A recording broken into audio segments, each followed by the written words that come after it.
Donc on va commencer par Nicolas Barré. Nicolas Barré, pourquoi un tel énervement, une telle focalisation, une telle détestation des patrons en France?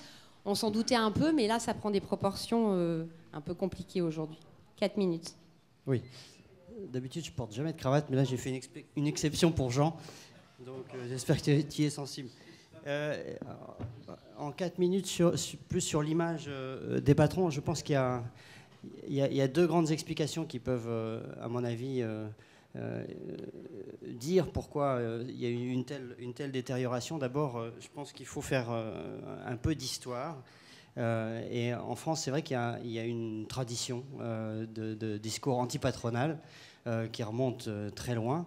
Alors sans remonter si loin que ça, mais malgré tout, avant la guerre, on avait le cartel des gauches qui avait un peu justifié son échec en disant qu'il s'était heurté au mur de l'argent. Donc ça, c'est les années 20. Léon Blum aussi, un peu plus tard, a cité la même formule du mur de l'argent pour expliquer pourquoi la gauche avait eu des difficultés à mettre en œuvre ces programmes. Et puis il y a le fameux discours d'Édouard Daladier au congrès du Parti radical sur les 200 familles. Non, je ne vais pas dire Baladier. Non, tu exagères.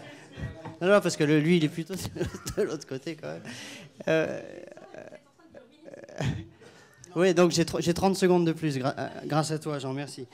Enfin bref, le discours de Daladier sur les 200 familles, j'ai retrouvé la phrase, c'est quand même 200 familles sont maîtresses de l'économie française et en fait de la politique française. Ce sont des forces qu'un État démocratique ne devrait pas tolérer et que Richelieu n'eut pas toléré dans le royaume de France. Donc c'est quand même assez drôle de voir Daladier citer Richelieu. Bon, ce discours-là va continuer assez longtemps jusqu'à aujourd'hui. J'avais été assez choqué, par exemple, pendant la campagne présidentielle, de voir Philippe Poutou expliquer à la télévision, sur France 2, à 20h30, comment, presque pour s'amuser, il avait séquestré des patrons. Et il expliquait comment on fait pour séquestrer un patron. Oui, c'est drôle de séquestrer un patron. Au début, on est un peu intimidé parce qu'on ne sait pas très bien comment il va réagir. Puis après, quand on a fait 3 ou 4, finalement, c'est assez facile. Et ce qui était surprenant, c'était pas tellement qu'ils le disent, parce qu'à la limite, je m'attendais pas à beaucoup d'autres choses de sa part, mais c'est que le public ne réagissait pas, l'intervieweur non plus. Donc tout ça paraissait assez normal, alors que c'est quand même une atteinte assez fondamentale aux droits de la personne. Mais bon, on a vu, je pense, un peu plus tard, quand la gauche est arrivée au pouvoir en 81, la relation a quand même changé avec le patronat.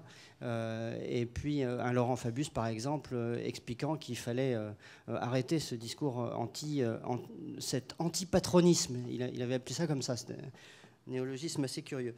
Je pense qu'aujourd'hui, donc tout ça, ça reste quand même dans les mémoires.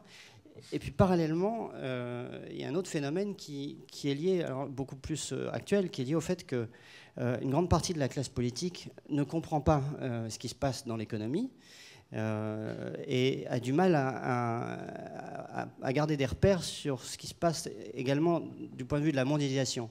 Le cadre national n'est plus pertinent en fait, mais c'est quand même le cadre de décision des politiques. Les patrons ont compris ça depuis longtemps, et pas seulement les patrons de grands groupes. Donc ils ont une approche de la mondialisation. Ils savent que le monde change à toute vitesse et ils comprennent ces enjeux-là. La classe politique apparaît un peu en décalage, droite et gauche d'ailleurs, apparaît assez en décalage par rapport à tout ça. J'ai 30 secondes. Et du coup, il y a une espèce de renversement de perspective, si je pousse un peu loin peut-être, mais disons que le patron qui est souvent assimilé à la droite, eh ben, c'est plutôt dans une grande mesure le parti du mouvement. Et puis en face, on a aujourd'hui on le voit, un discours de gauche, parfois même écologiste, qui incarne plutôt le statu quo, le parti écologiste étant par définition le parti de la conservation, puisqu'il faut rien changer face au monde qui, lui, change très vite.